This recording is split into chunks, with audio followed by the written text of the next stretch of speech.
নমস্কার, আমি তনুকা। ইনস্টা খবরে আপনাদের সকলকে স্বাগত জানাই।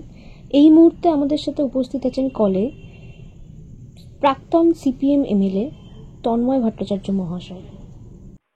হ্যালো। হ্যাঁ, হ্যাঁ, তন্ময়বাবু, এই যে কাল 26,000 চাকরি প্রার্থীর পুরো প্যানেলটা বাতিল হয়ে গেল, এই বিষয়ে আপনার কি মতামত? প্রথম কথা হচ্ছে 26,000 লোকের চাকরি। রায়টাকে অর্ধেক দেখে গোটা রায়টাকে ঠিকভাবে না বুঝে একটা ভুল ব্যাখ্যা হচ্ছে। যাই হোক, চাকরি গেছে এবং সেটা নিশ্চিতভাবেই অত্যন্ত বেদনাদায়ক। প্রশ্নটা হচ্ছে এই বেদনার জন্য দায়ী কে? মুখ্যমন্ত্রী বলছেন বিকাশ রঞ্জন ভট্টাচার্য। আচ্ছা, ওই নাইসা বলে একটা কোম্পানিকে এই যে টেন্ডারটা দেওয়া হয়েছিল, সেই টেন্ডারটা কি বিকাশবাবু দিয়েছিলেন? নাইসা যে আর একটা কোম্পানিকে ডাটা প্রিজার্ভেশনের দায়িত্ব দিল, সেটা কি বিকাশবাবুর নির্দেশে? ওএমআর সিট এসএসসি রাখলো না,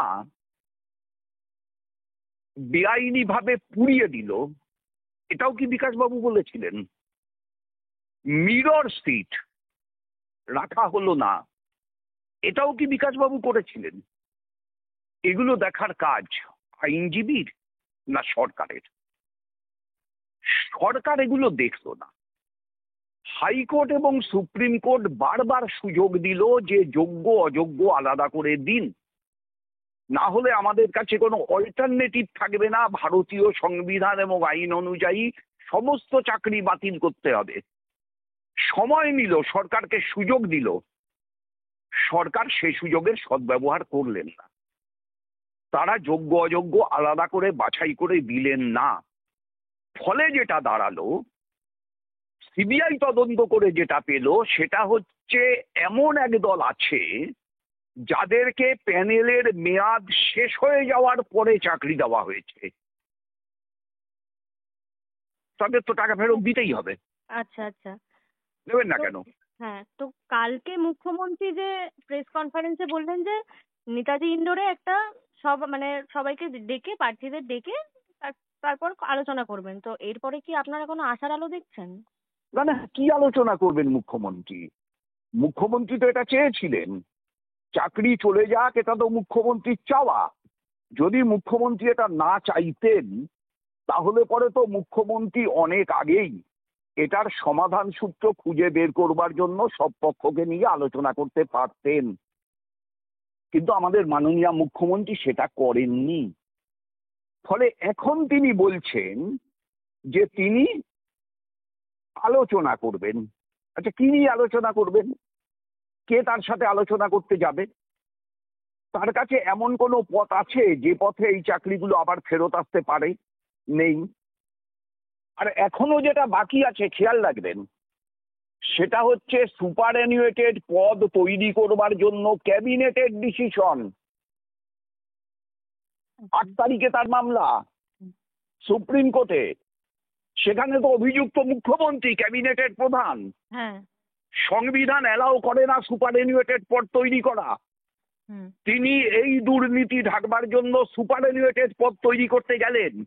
কোন অধিকারে, কোন সাহসে, কোন সংবিধান মুখ্যমন্ত্রীকে এই অধিকার দিয়েছে? আচ্ছা, মুখ্যমন্ত্রী কিন্তু বারবার সিপিএম এবং বিজেপি কে দোষী প্রমাণিত করার চেষ্টা করছে বারবার। মুখ্যমন্ত্রী পশ্চিমবাংলার ভবিষ্যৎকে শেষ করে দিয়ে রাজনীতি করছেন।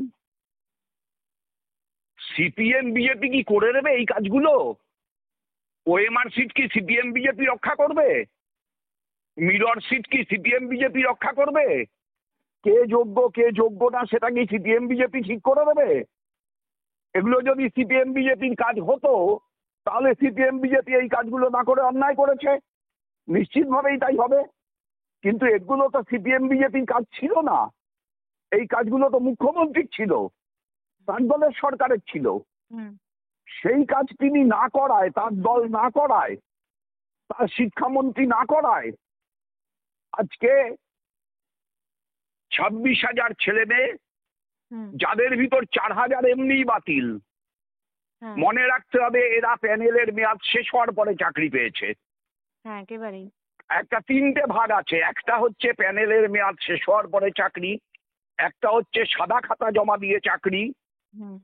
আর আরেকটা হচ্ছে সাধারণভাবে চাকরি যার ভিতর যোগ্য আছে অযোগ্য আছে। তাহলে এই তাদের সাদা ভবিষ্যৎটা খাতা কি জমা হবে? দিয়ে চাকরি এবং প্যানেলের মেয়াদ শেষ হওয়ার পরে চাকরিটা তো প্রমাণিত অযোগ্য, হুম।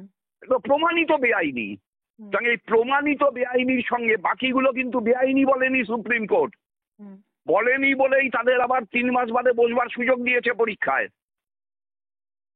সুপ্রিম কোর্টের রায়কে মুখ্যমন্ত্রী অপব্যাখ্যা করছেন।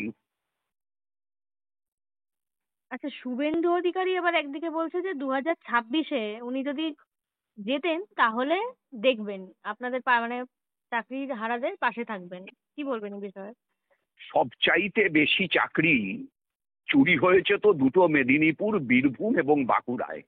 হুম। ঘটনাচক্রে যে সময় এসএসসি এই কাজ করেছে সেই সময় এই 4টে জেলার সাংগঠনিক দায়িত্বে তৃণমূলের সেকেন্ড ইন কমান্ড হিসেবে শুভেন্দু অধিকারী ছিলেন। আজকে নেই।